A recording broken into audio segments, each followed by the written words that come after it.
ngathi uJacob between Jacob uJacob waya eEgypt.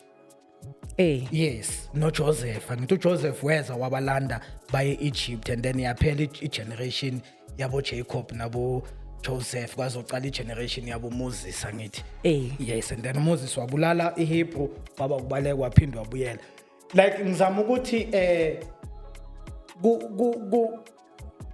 maybe question ngibuze wrong ukuthi can I ama ancestor yi-root yokuthi ngifike kuNkulunkulu na or ngaya nje straight.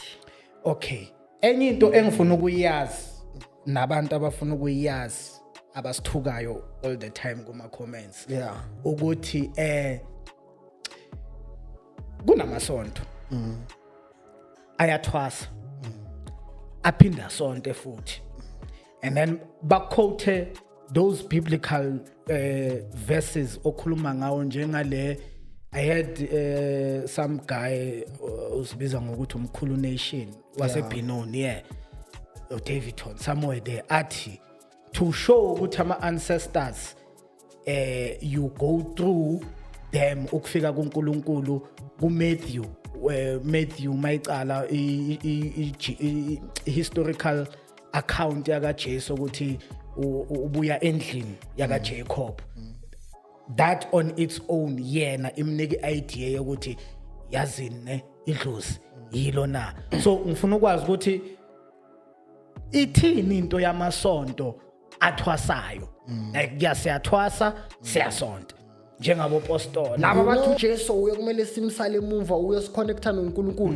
Laba bathi uMuhammad uyosiconnecta noAllah. But Muhammad is doing nothing to the Christians who are denying him as a prophet. And Jesus is doing nothing to the Muslims who are not perceiving him as a prophet of God. Bayaphila bonke kahle kamhlophe. Then ila ubona khona ukuthi ireligion kahle kahle yinto eze nomuntu.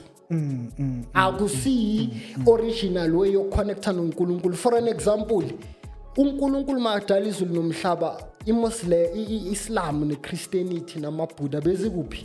Njengoba namhlanje iChristianity kumele isitshele ukuthi uJesu kuphela ongasifikisa kuNkulunkulu. Before Jesus could set foot physically la emhlabeni, abantu bebangakwazi ukukhuluma noNkulunkulu.